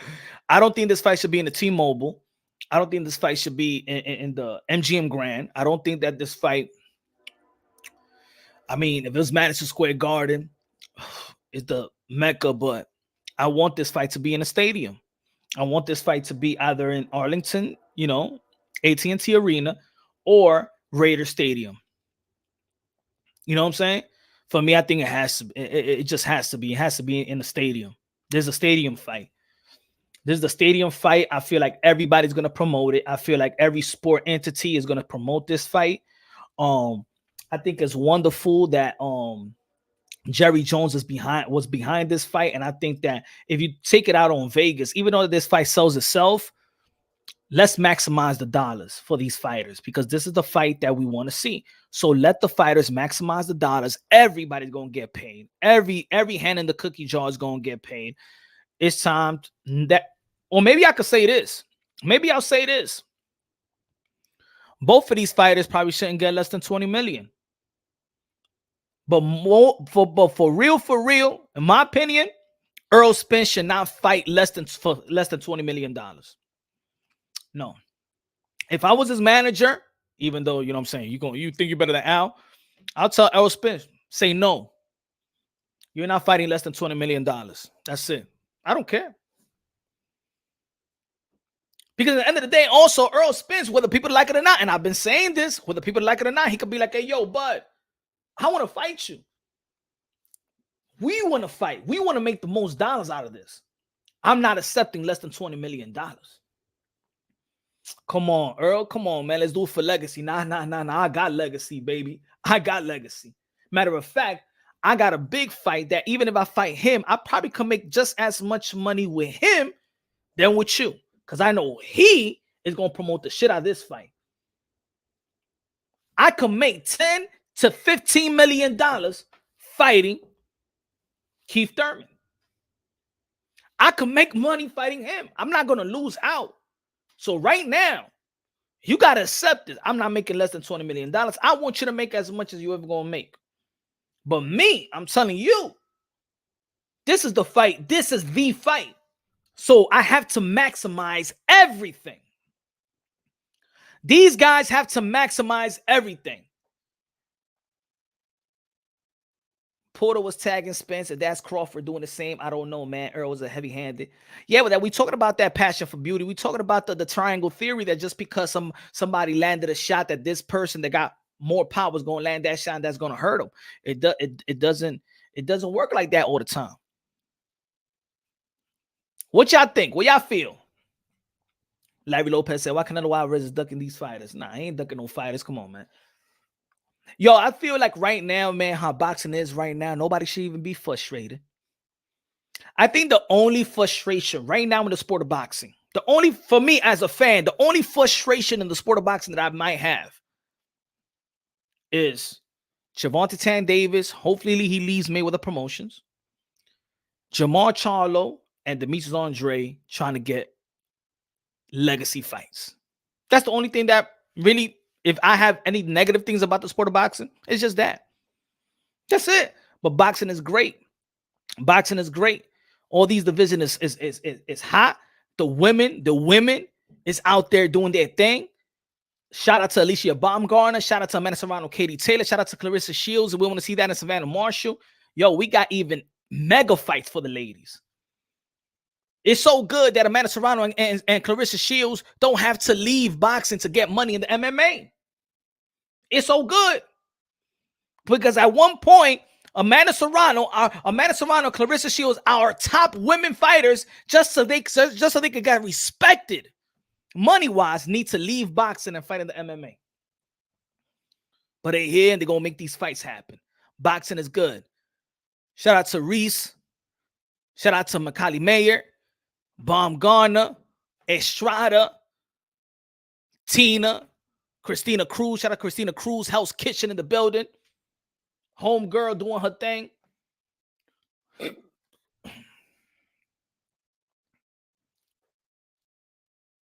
So I think with that, I think it'll be a great matchup. I think it'll be a great matchup with Errol the True Spence and Bud Crawford. I thought, if you ask me right now, who do I believe who's going to beat who? I believe that Bud Crawford has more intangibles than Errol Spence. I believe that Bud Crawford would adjust better than Errol Spence. Defense, I believe he got a slight better defense than Errol Spence. I believe that Errol Spence stays in line more than Bud Crawford. I think Bud Crawford I think that Errol Spence is more predictable than Bud Crawford. I think Bud Crawford is more awkward than Errol Spence. I think that Errol Spence is traditionally is like he does everything good. He does everything good. He's not the fastest. He might not be the strongest, but in the welterweight division, I think that he's the strongest. High volume puncher, Errol Spence. He's a machine. It's no motor like Errol Spence. The only guy that has more of a motor than Errol Spence is Chocolatito. Aside from Chocolatito, nobody has the motor, the engine. I'm talking about the engine of Errol Spence Jr. He's a machine. When he's throwing those punches, his work rate is just like the first round and the last round. His punch resistance stay. As a matter of fact, it seems like he gets stronger. And for a guy that we say that damn shit drains himself, how the fuck he's still making 147 pounds? Wonderful job to his strength and conditioning team. Wonderful job to Derek James. Wonderful job to the nutrition team. Now I'm gonna tell you like this. People was trying to criticize, he don't have this strength and conditioning coach or whatever. That nutrition team that they got, they're gonna become rich. Hey, Teofimo, hire them. Hire the people that Errol Spence had. Hire them. Hire them. I forgot their names. And anybody know their names? Hire them. After this, and that's the good thing when you're working with professional athletes or you're working with somebody and they succeed in the highest level, everybody around them gets jobs. Everybody around them is like Derek James. More fighters are going to want to work with Derek James. But that what's the name of that of the nutritionist team? They did a wonderful job, bro. Errol Spence, he just looked real strong. Floyd started slow, but how can Andre fight anyone when everybody ducks him? He got to make some. Maybe you got to do more, man. Some fighters got to sell themselves more than others, man. I'm a Demetrius Andre fan. I think he is the most avoided fighter, but he has to bark. He has to do more. He has to do what maybe he shouldn't do. Disrespect fighters. Maybe spit out a fighter's face. I don't know what Demetrius Andre needs to do. But Demetrius Andre, he's done. He's went to people's face. He went to people's post-fight interviews, press. I think he just needs to go out there and disrespect people. But he's a family man. I think that's the only way. Smack somebody, push somebody, disrespect somebody. You know what I'm saying? Yo, Mike Tyson needed to say to Lennox Lewis, I will step on your children. No, he said, I will eat your children. Nutritionist, PED specialist, let's keep it. Nah, Ramos, come on. Nah. We ain't gonna go that route, man. We're not gonna go. Boxing is too good to start staining fighters. You know what I'm saying? Don't be Victor Conte around here. Don't be like Jose Canseco. Andre needs to do what Mike Tyson told Charlo to do, but he's been doing it, Marco. He's been doing it. You know what I'm saying? But the thing is that the people that he's doing it to has a large fan base to fog up what he's done. So when he does it to Canelo Alvarez, and Canelo Alvarez said, "Get the fuck out of here, man, you a terrible fighter," massively fan is going to laugh and say the same thing. And Demetrius Andre don't got that type of fan base to go up against a fan base of Canelo. And then the media don't do a good job. Look at the Zone. They never had a picture up. Even Matchroom Boxing's website didn't have the picture of Demetrius Andre. So they don't promote him. And Eddie Ray Hearns don't promote Demetrius Andre like that. People keep saying that's running. That's called outboxing. It's a skill. Andre needs to stop Canelo. Oh, Sosa. He said Andre needs to backhand someone's mom. He need to do something, bro. He need to do something. He need to do something highly disrespectful, bro, to get a fight. I think that's what I would do. Even though that's not really smart to say. Demetrius Andre is a smart dude, is a family man. You know what I'm saying? He doesn't really need to do that. But 34 years old, man, I feel like he could have accomplished so much with his skill set. But it is what it is, the business of boxing. People don't know Andre is from Rhode Island. I respect he pushes that place. Facts. But good shit in the sport of boxing, man. Well, let me keep on going with the Terence Bud Crawford and Errol Spence. I just think that Bud Crawford does a great job in adjusting in a timely fashion. I think Crawford got the more skill set, got the heavier bag. I think both of them could take good punches as well. I think that Bud Crawford is a gym rat. I think that Bud Crawford edges a fight with Errol Spence. I believe both of these guys could hurt each other. I believe both of these guys have the capability of finishing each other, but both of these guys also have the ability to sustain being hurt and coming back stronger. So could Bud Crawford, which is a good finisher, finish Errol Spence? I don't think so. Could Errol Spence finish Bud Crawford? I don't think so. I believe there's going to be a war. This is Hagler. This is Hearns. This will be a war. Nobody will lay down. Remember what I said. Heart gets you in the ring. Balls keeps you in the ring. Skills pay the bills. But killer instinct, you got to have a killer instinct to beat Errol Spence. And you got to have a killer instinct to beat Bud Crawford. So if I put everything together, I don't think that Bud Crawford will out-punch or outland Errol Spence. If it goes to a decision, Errol Spence could get the nod because of his work rate, his consistent work rate. Errol Spence doesn't lose a lot of rounds. Errol Spence, he's just a machine in that sense. And I think that maybe with the rounds, Bud Crawford starting out slow. I said anybody that start off slow with Errol Spence, you ain't never gonna catch up. You're never gonna catch up. So I think that I think Errol Spence leaves himself more open than Bud Crawford. And I think that Crawford is a better counter puncher. I just feel like Bud Crawford's intangibles is just better. I got Bud Crawford beating Errol Spence Jr. 115, 113, or a split decision win in which we're going to have a rematch to the fight, and the rematch is going to be bigger than the first one.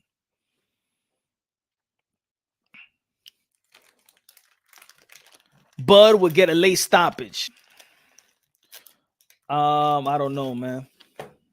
I don't know. Mike Russian was good. Fight to be fit. Declan Wash. Errol SC Nutritionist. Mike Russian was good. Good looking out. I appreciate that. And that's the nutritionist, because they done a wonderful job, man. Wonderful job, man. I know I follow them. Let me see. I know I follow them on Instagram. Let me see. What's good, Lisa Snow? What's good? Rolling. What's good, buddy? What's good? Where you been at? Chilling with the haters? Fight to be, right? Let me see. I think I do follow them. Fight to be. I think. Is it this? Yes, I do have. Oh, no, I don't follow them. There you go. That's them? Mike Russian? Let me follow that. Let me see. Yep. Yeah, that's the thing. That's it, right, Mike? Good looking out, man. I appreciate that, Mike Russian. They done a hell of a job, man. They done a hell of a job. Yo, I'm gonna start promoting them too. Yo, Fight to be Fit Inc. Fight to be Fit Inc. for athletes, yo. Please contact them, because they did a wonderful job with the three belt holder at the welterweight division. Thank you, Mike. I appreciate that, Mike. God bless you. Brian Guzman in the building. Brian Guzman. That boy Ugas took the mouthpiece out. I'm surprised Errol came back. I wasn't surprised that Errol came back. I was surprised. I wasn't surprised that Errol came back. I was surprised that Ugas was mesmerized by hurting Errol Spence and not going after it. You know what I'm saying? And that's another reason why he couldn't beat Sean Porter in a close fight. He didn't go after it. You know what I'm saying? And, I think I'm going to tell you like this. Ugas will regret that round for the rest of his life. This boxing. I'm not saying like just, I'm saying he's going to regret that round for the rest of his life, his approach. He's going to be looking at that tape. He said, why did I go after him? Why? We'll holler at you after Spence washes Bud's punch. Dead wrong. Spence walks through and breaks Bud late. We can't bet whatever. I'll double what you put up. I don't bet on boxing, bro. But you saying that Spence washes Bud? Damn. That's what I mean. I think, hey, yo, are we living in the moment right now? Spence washes Bud? You think that Bud is going to take that beating like Ugas? You think he's just going to stand there? Oh, man, I don't know, bro. I don't know. Punch, listen, what people aren't talking about is that if Crawford can't hurt Spence, then it could spin the narrative quickly. Nah, it's just different. You know what I'm saying? You know how it is, Khan. You get hurt with punches that you don't see. You know what I'm saying? So Ugas was not even a puncher. I understand. People be like, oh, yo, if there was a puncher, people saying, oh, yo, but Ugas is not even a puncher. And he hurt Errol Spence. That doesn't mean that a puncher will hurt Errol Spence. You understand what I'm saying? Like, that's why we're talking about this triangle theory. Like, nah, man, we need to stop that. Every fight, it's its own fight. Every round, it's its own round. You know what I'm saying? I don't think that just because Ugas hurt Errol Spence, that Bud is going to hurt Errol Spence. Maybe Bud could hurt Errol Spence worse, but that doesn't mean because I'm looking at Ugas. If Ugas land that punch, imagine if Errol would have landed that punch. Oh. And we discredit fighters for it. Like, think about it. When we was watching Keith Thurman versus Mario Barrios, and he went the whole 12 rounds, we like, see, Keith Thurman don't got power because Gervonta Tank Davis took him out. Wow. But then look what we saw. Isaac Cruz took Gamboa out in a way that Devin Haney and and Javante Davis couldn't take Gamboa out. So now it's Isaac Cruz, the most powerful lightweight. You know, Isaac Cruz got more power than Javante Davis. Oh, shit. El Pacastrán, dímelo, mi hermano. Punch, how are you? Remember this one, Earl will knock Terence, and Bivol will beat Canelo. Cambosa beats Haney. Punch, save this one. Let me throw a picture of that. I'll save it for you. Right there, my brother. All right. There you go. I'll save it for you at Pakistan. You know what I'm saying? You tell me to save something, I'll save it, my brother. Damn. So Errol will knock Terence Crawford out. Bivol will beat Canelo. Cambosos beats Haney. Okay, El Pakistan. Okay. Rolling. He will too. Shaking my head, probably gonna cause some depression.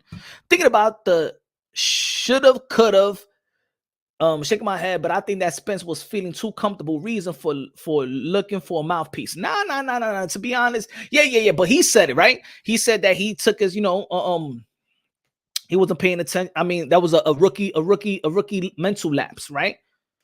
You know what I'm saying? Thank you so much. Love you, Punch. Love you too, El Pakistan. Boom, boom, El Pakistan. Boom, El Pakistan. Boom, El Pakistan. Boom, boom, boom, boom. Let's go, El Pakistan in the building. What's good? Sosa Smith. What you saying, Sosa? Sosa said, what you don't realize is Earl with strength and conditioning watches every welterweight. Just remember, I told you. What do you mean? That strength and conditioning. I think everybody got strength and conditioning. I think that for Errol Spence is like what he was saying. He was not mentally there. He didn't take it too. He wasn't focused at all times of boxing. And now he's focused. But you got to remember, see, Errol Spence lacked focus sometimes in his career. Bud Crawford never lacked focus. Bud Crawford was in the gym. Remember, Keyshawn Davis we had an interview with Keyshawn Davis right here last week. Keyshawn Davis said he was in the ring the next day after the Porter fight to work with Amir Khan and work with him. He never take a break. Bud Crawford is a gym rat. And Bud Crawford is strong too. He's a strong welterweight. He showed that while bullying Jeff Horn and stuff like that by stopping Sean Porter. Styles make fights. Now, we could think about this. Let's be smart about this. Yo, Punch. Why do people keep saying Ugas should have knocked Earl out when the mouthpiece fell off? What does that mouthpiece have to do with getting knocked out? I don't know. I think, look, in boxing, you know what I'm saying? It's like, look, everything that Errol Spence did was great, but people like to hang on to their adversity. What about, you know what I'm saying? His mouthpiece got knocked out of his mouth. You know what I'm saying? That's what people got to say. Ugas knocked the mouthpiece out his mouth. That's it. You know what I'm saying? He tried to pick it up. It don't matter. You should have never tried to pick it up. The referee said stop. Who gives a damn? The referee should have never said stop. Ugas did the right thing to land that 1-2 and send him on the ropes. Where he lacked, in my opinion, was that he backed up admiring his work, that he hurt Errol Spence instead of going after him. That's what Ugas messed up at. Errol Spence got caught like any other fighter, got hurt like any other fighter, responded not like no other fighter could respond. Not like every other fighter respond the way that Errol Spence responded. That's the difference. That's it. It's a fight.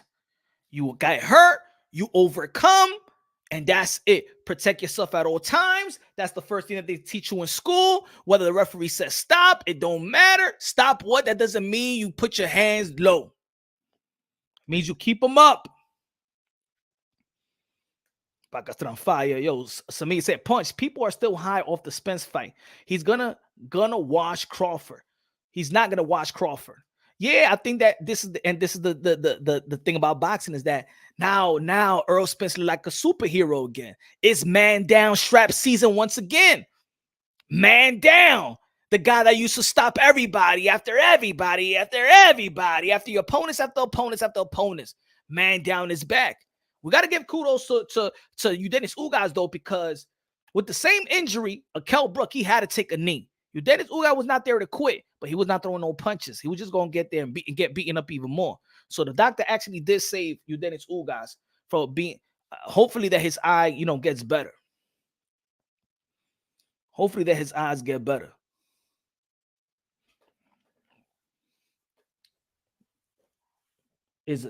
Khan, he's a well-known gym rat. The beauty about this fight is that is for people, it's like a 50-50. Both of these guys are coming out great wins, great momentum. He stopped Sean Porter. He stopped Ugas. People felt like Ugas beat Sean Porter. It was a closer fight. People feel like Ugas manhandled Sean Porter better than Errol Spence and Bud Crawford. You see how things are different? Ugas, in my opinion, handled Sean Porter better than Errol Spence handled Sean Porter. But guess what? He beat him up. He beat up Ugas like no man has ever beaten up Ugas. You understand? So we got to stop with the triangle theory. We never know what can happen. We never know what can happen. You know what I'm saying? So I believe there's a great fight. It's a 50-50 fight, but I got Bud Crawford beating Errol the True Spence. I won't be surprised if Errol Spence beat Bud Crawford, but I got Bud Crawford, got more intangibles, got a heavier bag. I think his intellect, I think that Errol Spence is more physical than mental. I think that Bud Crawford uses his head more. I think he makes timely adjustments, and I think that Bud Crawford just keeps on. I think his work rate overwhelms his opponent, and I just don't think that anything is going to overwhelm Bud Crawford. I don't think anything's really going to overwhelm Bud Crawford, in my opinion. I think both of these guys are more prepared to fight each other than ever. I think the time is right. I think the money should be in the pot. I think Errol Spence should not get less than $20 million. I think that Bud Crawford should get double more than he's ever earned. And that's what I feel about that fight. And people just, let's stop trying to take away from the performance of Errol Spence. Even if he got hurt, he was stronger after that. Put it that way. So that tells me about his character. You know what I'm saying? That tells me about his stamina. That tells me about that, you know what I'm saying, that he put in a lot of work to sustain that type of hurt and still come back stronger like it never did anything to him. So the same thing we could do with Bud Crawford versus the Mean Machine. You know what I'm saying? Yo, but he got dropped, but his hand touched the canvas. Doesn't matter. Doesn't matter. It's even looking, it doesn't matter. It doesn't matter. It doesn't matter, man. These fighters are warriors, and I can't wait for the fight. I can't wait that the negotiations, I hope they, you know what I'm saying? I hope that this fight gets really gets made. Dude said Earl beats Earl. Did I say that? Did I say that? My fault. If I said that, you know what I'm saying? I mean, if I said Earl beats, Bud beats Earl. Did I say that? Playback. The time is now September-October clash. Facts. I'm not surprised he did that to Ugas because he didn't that to Kell Brook. At the highest level, it's all nitpicking anyway. I just have seen Bud lose too many rounds to folks he's better than. I don't see Spence losing many rounds at all. Yeah, it's hard for Errol Spence to lose round because he just keeps on throwing, he keeps on landing. You know what I'm saying? So it's gonna be hard, man. And I see a 115, 113. I don't think that Bud Crawford is going to. I don't think that Bud Crawford is going to overwhelm Errol Spence. You know, I don't think Bud Crawford is going to overwhelm Errol Spence. And I think that if Bud Crawford starts off slow, he's going to have a tough time catching up to Errol Spence. I'm going to tell you like this. The first half of the fight is very important because you know how Bud Crawford, he breaks down his fighters or he ends it late? Nah, man. Not with Earl. Earl gets stronger in the later rounds. Errol Spence gets stronger in the later rounds. So both of these guys' willpower is almost the same thing. But there's something about Earl that is kind of different, man. It's that Texas blood. I don't know what is it, bro. I don't know what is it. Errol Spence motor, I'm telling you, his engine is just different, bro. It's just different. The skill set, the multiple skill set of Bud Crawford is just different. But Errol Spence motor is different, bro. It's different. And then he could adjust. When Bud Crawford make the adjustments, whether he want to be orthodox, whether it be southpaw, can Errol Spence make that type of adjustments? Now, when's the last time that Bud Crawford fought a southpaw? Was Mean Machine a southpaw? When's the last time Bud Crawford fought a southpaw? Was Mean Machine a southpaw? I don't remember. Spencer Shawn has endurance like a madman. That was the word I was looking for. Matter of fact, Khan. His endurance is crazy, bro. His endurance is crazy. Yo, you remember I used to play video games and the endurance was the last shit I used to like, you know what I'm saying, when I'm trying to give, when you in that fight night, the endurance like the last shit I used to give up. I used to always put power and speed and shit and endurance and I even put stamina, but endurance was the last shit. Then I figure out the endurance is very, very important. Errol Spence got that.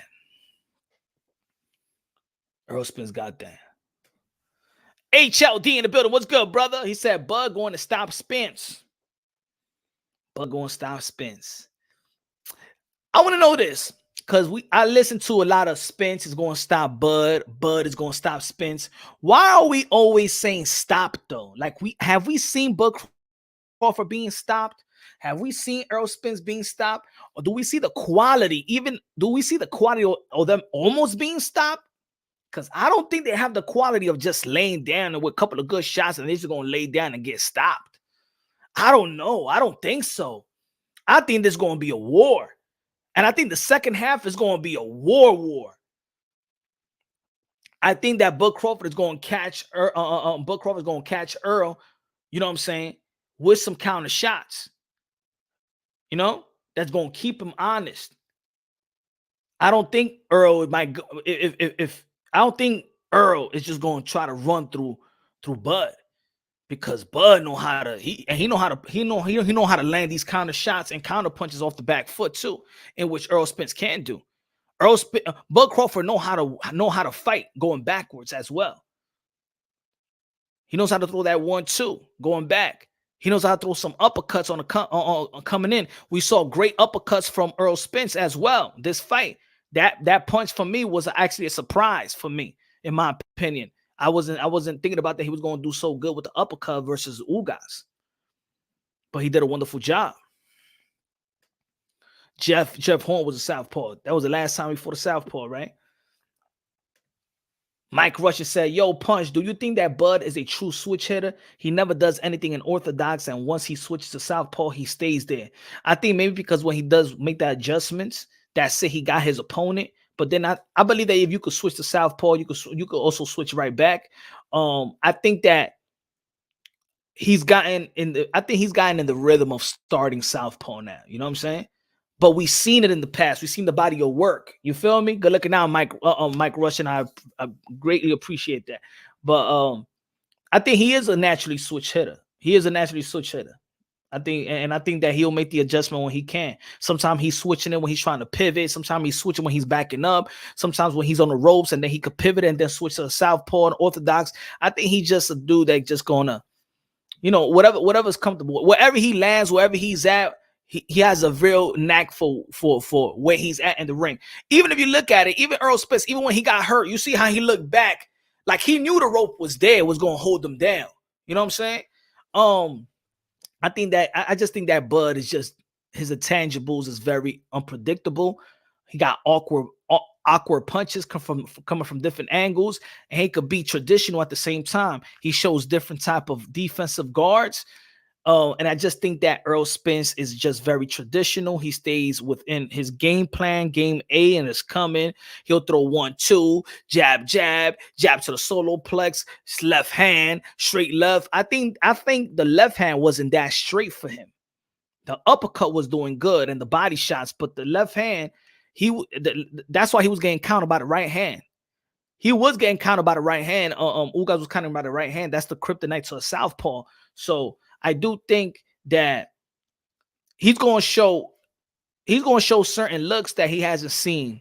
That he's going to show looks that he has that Errol Spence hasn't seen. Bud Crawford's going to show some looks that he hasn't seen. You know. Punch, what do you think about Stanionis' performance? To me, it's solid. He needs more polishing. But yeah, he needs more polishing, in my opinion, Miami kid. Good looking out rushing. I think he needs more polishing. There is no rushing right now because, of course, we're going to see we're hopefully going to see the undisputed in the welterweight division. So there's no real rushing when it comes to Stanionis, Sakana Ben, even Virgil Ortiz and Boots and his Boots is going to be fighting Castillo Clinton. That's going to be a great fight. Everybody got to stay tuned to that co-main event. That card is beautiful. This is not going to be an easy fight for Boots Ennis. And if he stops Castillo Clinton easily, trust me, you know, anybody that knows the channel, y'all know what I've been saying about Boots Ennis 3 years already. I've been saying the second coming of Roy Jones Jr. People thought I was crazy. Now you know. But if he beats Castillo Clinton in an impressive fashion, and if it doesn't go past like 5-6 rounds, that's a big win to become, I think, the IBF interim, in my opinion, or the mandatory to Errol Spence. Bud outpoints EJ to take on a split decision on a brawl. Bud fight get KO'd. But Bud might get KO'd. I don't know, man. I gotta see. I don't know. I think they both could get hurt. We've seen them both get hurt. So we'll see. Can Bud Crawford keep Errol Spence on the back foot, fourth or the back foot? I would think that Bud Crawford would need to be a little bit more aggressive and start off a little bit quicker. Because I think with Errol Spence, you can't start off slow. You gotta match his intensity, you gotta match his pace. Cause he's just gonna keep getting warmed up. There is no slowing down for Errol Spence. So you can't say Bud cannot go into this fight saying, you know what, I'm gonna start off slow and then I'm gonna pick it up. Nah, you better be picked up in the first round, or Errol Spence will pick you up. Damn it. Samir, Ryan just did a commercial with Damian Lillard. Dope. I was seeing the making of it, but I ain't see the actual commercial, man. Shout out to Ryan Garcia doing things outside of the sport of boxing. Also, I think Teofimo Lopez is doing a Budweiser commercial. Shout out to Teofimo Lopez doing their things outside of boxing and collecting these checks without getting hit in the head. Yeah, man. Good looking out, Samir. That's good, man. I want to see Isaac Cruz versus Ryan Garcia too. I think that's a great fight. I think that's a good fight. They got to pay no full for no sanctioning fees and belt fees. That's cool. Boots will stop Clinton within 6 rounds. Will it be a clinic? That's tough right there, bro. That's tough. The question is, which fighter can dig the deepest? That's a great question, brother. That's a tough one. Which fighter could dig the deepest? Errol Spence. And I'm only going to say Errol Spence because he has better competition. He did it with Kell Brook when Kell Brook was a good welterweight. He did it with Sean Porter and when he knocked him down in the second round in the middle of the ring when they both going at each other and swinging. He did it with Ugas. So the guy that have proven to me to dig the deepest, Errol Spence. Also with Bud Crawford, I saw that when he was going toe-to-toe in that 12th round with Victor Postal, and Victor Postal caught him, and then Bud Crawford started saying, nah. Y'all remember that? JS, you remember that one? When Victor Postal in the last 12 rounds was going at it with Bud Crawford, and he was catching Bud Crawford, and then Bud Crawford started moving away and saying, nah, like he was going blow for blow, and he like, nah, I ain't gonna get in trouble with this one. And I said, ooh, okay, bud, I seen something, bud. I seen you might not want to go blow for blow with Errol Spence. So on that one, I got Errol Spence. I just have I seen the experience that Errol Spence is going to dig deeper.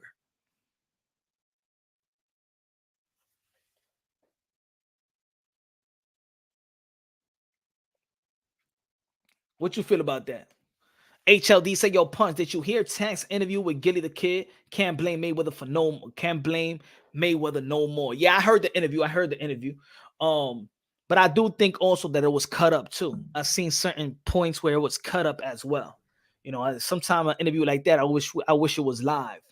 And I did hear what he said, that he never asked for the fights. But also maybe I don't know what they told him before. You know what I'm saying? Like, yo, don't worry about who you're gonna fight. We're gonna do this. Maybe I think that Gervonta Davis was even probably intimidated not to ask what he wants.